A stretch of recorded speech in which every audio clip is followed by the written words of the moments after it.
A Lua é o quinto maior satélite do Sistema Solar, porém é o maior satélite em proporção ao seu planeta. Todos os outros satélites são muito pequenos. Todos são muito pequenos, tá? E a área superficial da Lua é um décimo da área da Terra. O seu volume é 2% do volume da Terra, ou seja, ela é muito pequena, né, relacionada com a Terra, porém ela é a maior lua que a gente tem proporcional, beleza?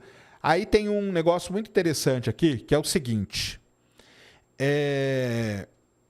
o pessoal não entende muito isso, e isso causa muita confusão, tá? O momento angular do sistema Terra-Lua, ele é muito alto, tá? E isso foi a primeira vez que sugeriu a ideia de que a Lua se formou por um grande impacto com a Terra. Porque imagina que estava a Terra lá, veio um grande objeto, bateu na Terra, isso aí tudo alterou, né, o momento angular e aumentou. O momento angular do sistema Terra-Lua, ele é muito alto. Isso, para quem não sabe, foi a primeira pista para dizer que a formação da Lua foi por meio de um impacto. Então tá aí uma informação muito legal. E a origem da Lua, né, que a gente sempre fala que foi por impacto, a gente não sabe, né, certinho se foi assim. Existem hipóteses, tá, pessoal? Existem hipóteses.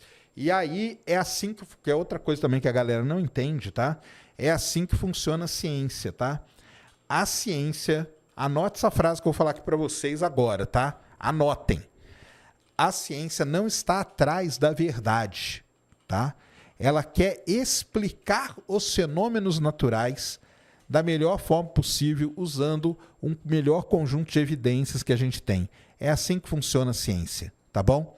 Então, o que acontece? O pessoal vai atrás de evidências para bolar essas hipóteses todas sobre a formação da Lua. Então, a origem da Lua foi a primeira grande questão aí que a gente teve, né? A origem do sistema solar, da Lua e tudo mais. Então, olha só que legal.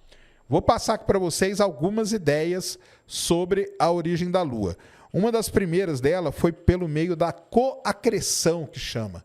Ou seja, a Lua seria um mundo irmão da Terra. Então, quando teve a formação dos planetas, formou a Terra e, junto com a Terra, formou a Lua. Então, os dois formaram ali ao mesmo tempo, por isso que a gente chama de coacreção, tá? E aí, para cada hipótese que você bola, você tem que colocar os pontos a favor e os pontos contra, tá bom? Os pontos a favor e os pontos contra. Então, qual seria o ponto a favor da coacreção?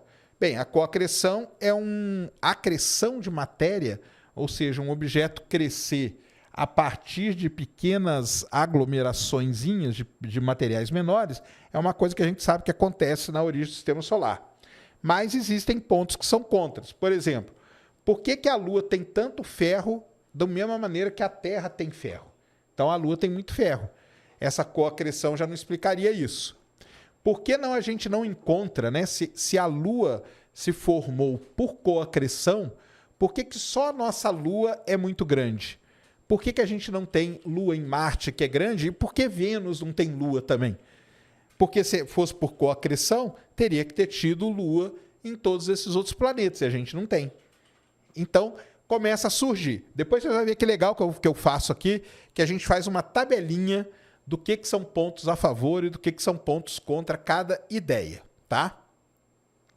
Segunda ideia da origem da Lua, que a Lua foi um objeto capturado. Olha só que interessante. Então, a Lua já existia em algum ponto no sistema solar, a Terra tinha se formado em algum ponto no sistema solar, e quando a Lua passou pela Terra, a Terra tinha uma maior massa, capturou aquele objeto, que é a mesma coisa que acontece hoje, por exemplo, ou aconteceu, né, com Saturno, com Urano, com Júpiter, né? Eles foram capturando objetos. Marte a gente não sabe se foi capturado ou se foi formado. Vamos lá. Ponto a favor. Explicaria por que a Lua não ter ferro, porque aí ela formou em outro lugar. Então tá beleza. Né? Ela formou em outro lugar, ela não precisa, não foi coacreção. Não aconteceu a acreção ao mesmo tempo. Então você explicou aquele negócio do ferro lá que a outra não explicava.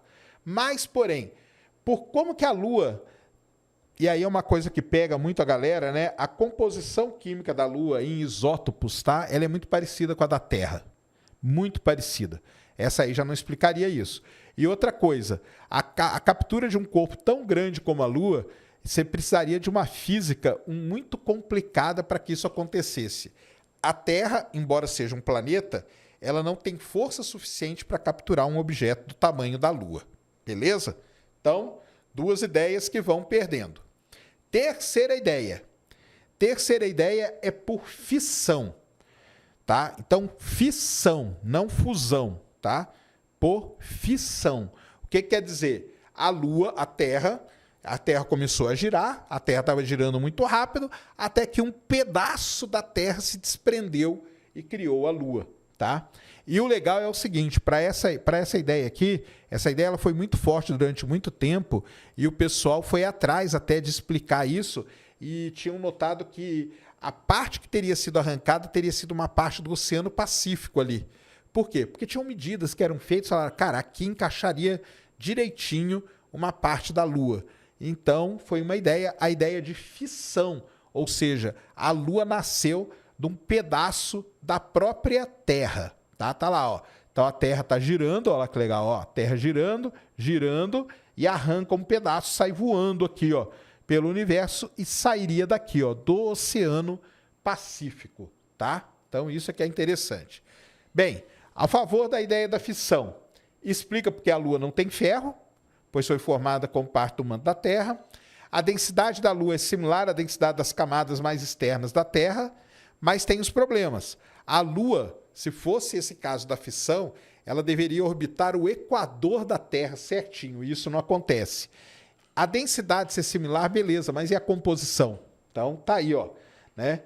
E por que só a Terra que girou tão rápido assim para formar a Lua? Por que Marte não girou tão rápido? Por que Vênus não girou tão rápido? Então, as ideias começam a ter os seus pequenos problemas. Estão entendendo? Ah, aula aí para dar Lua para vocês, hein? Vão ficar me xingando aí, tá? Aí o que acontece? Os anos se passaram, a gente teve as missões que pousaram na Lua. Primeiro, missões robóticas que pousaram na Lua e trouxeram amostra para a Terra, missões Luna, missões Ranger dos Estados Unidos. Isso também o pessoal não fala, né? Porque acha que o ser humano foi lá. Um dia estava todo mundo dormindo em casa. No dia seguinte, de repente, pisamos na Lua. Não foi assim, tá, pessoal? Não foi desse jeito. Foi um processo longo. Teve as missões Ranger dos Estados Unidos, teve as missões Luna da União Soviética, teve até a Luna 24, para vocês terem uma ideia. A Luna 25 foi agora que espatifou, né? Que a gente acompanhou aí. Muito bem. Quando essas missões começaram a mandar amostra para a Terra, quando as missões tripuladas, as Apollo, começaram a trazer amostras da Lua para a Terra, a gente pôde fazer uma análise muito melhor da composição química daquelas rochas. E quando você faz essa análise, você analisa isótopos, né? Isótopos são os mesmos elementos químicos com a diferença no número ali. Então você analisa os isótopos e a gente conseguiu uma paridade dos isótopos da Lua e da Terra. E isso foi fator determinante para se bolar a quarta hipótese sobre a formação da Lua e a mais aceita no momento, que é conhecida como a hipótese do impacto gigante, do grande impacto, da colisão. Aí tem vários nomes que vocês vão ver por aí, beleza? Então tá aí, ó, por exemplo, Big Muley, né, que é o nome dessa rocha aqui, e aí bolou-se essa ideia aqui, ó. O William Hartmann, em 1975, ele sugeriu que um grande planetesimal, ou seja, um grande objeto, atingiu a Terra após o núcleo ter sido se formado e expulsou da Terra um material quente do manto na órbita. Aí onde ele perdeu seus voláteis, por isso que a Lua não teria tantos voláteis assim, e agregou o material, formando um objeto que a gente chama de Lua. Quem sugeriu a primeira vez a hipótese do grande impacto foi o William Hartmann, em 1975. E aí a gente vem melhorando toda essa ideia, né? Então, o objeto tinha aproximadamente o tamanho do planeta Marte, ele colidiu com a Terra há cerca de 4,6 bilhões de anos atrás. O material, depois de misturado, foi ejetado e entrou na órbita da Terra. A Lua seria derivada mais da crosta e do manto do que o próprio objeto. Esse objeto ficou conhecido como Theia, a gente dá um nome para ele hoje, e teve essa rápida acumulação, resultando na Lua quente e derretida, que perdeu boa parte não só da água, como dos seus elementos voláteis. E aí, ó, isso aqui é uma imagenzinha que vocês estão vendo aqui do William Hartmann, tá? Uma das primeiras vezes que os geólogos conseguiram simular em computador como seria a origem do nosso satélite. Então tá aqui, ó. Você tem um objeto tamanho de Marte aqui. Tá dando pro pessoal ver aqui, Cris? Coloca aqui só. Beleza, ó. Vocês estão vendo aqui minha setinha, então, né? Tá dando para ver ali, né? Tá. Está dando para ver, ó. O objeto bate com a Terra, ó. Tá vendo? Bateu com a Terra, mergulhou na Terra, e aí, ó, teve uma interação com o manto da Terra e saiu um pedaço para cá, ó. Isso aqui foi um Cray que simulou, tá, galera? Isso aqui foi uma simulação feita no Cray. Hoje, a gente faz essa mesma simulação. Obviamente, né, que é uma simulação muito mais detalhada. Aliás, a gente podia até mostrar aqui, né? Tá aqui, ó, de novo, ó. Isso aqui já é em 2008, tá? Num outro artigo, ó, mostrando aqui, ó. Veio o objeto, bateu com a Terra, 4,2 minutos após o impacto, 8,4 minutos após o impacto, ó, 125 minutos, ó, 2 horas após o impacto. Aí aquele objeto ficou circulando ali e formou a Lua. Ó que bonitinho, né? Então tá aí a teoria do grande impacto. Ó, tá vendo? São várias... como que a gente diz isso aqui? Representações gráficas que a gente tem hoje para explicar como aconteceu o grande impacto. Só não me venha pedir um vídeo sobre como foi o impacto que formou a Lua, né? Porque não vai ter, tá bom? Então tá aqui, isso aqui só meus alunos que têm, para eles poderem ler depois e tal, não sei o que, né? Mas tá aí, ó, a hipótese do grande impacto, algumas vezes também chamada do Big Splash ou do impacto de Theia, sugere que a Lua se formou por detritos de uma colisão entre a Terra e um objeto astronômico do tamanho de Marte, aproximadamente 4,5 bilhões de anos atrás, cerca de 20 a 100 milhões de anos após a formação, a coaleção, né, do Sistema Solar. O objeto que colidiu é algumas vezes chamado de Theia. Theia é o nome mítico de Titã, né? Que foi a mãe de Selene. Quem é Selene? Como chama? Vamos ver. Deixa eu ver se vocês sabem, hein? Alguma coisa da Lua. Ou se vocês só sabem xingar. Qual é o nome da área dentro da astronomia que se estuda a Lua? Valendo, hein? Deixa eu ver quem vai ser o primeiro. Tô acompanhando aqui, hein? Quero ver. 3, 2, 1. Valendo. Valendo. Qual é o nome da área dentro da astronomia onde se estuda a Lua? Tem um nome. Não vale procurar no Google, né? Não vale procurar no Google. Vamos? Selene é o nome da deusa. Qual é o nome da ciência, da área que estuda? Lunologia, errou. Lunologia, errou. Lulalogia, errou. Não, errou. Aí, acertou aqui, ó. Eric Oliveira. Muito bem, Eric Oliveira. Está de parabéns, tirou 10 na aula de hoje. Vai para casa com uma estrelinha aqui no seu nome. Selenografia, galera. Isso mesmo. Selenografia é a área da ciência que a gente chama, né? Dentro da astronomia, que estuda a Lua, tá? Então tá aí, ó. Selenografia. Isso mesmo, tá?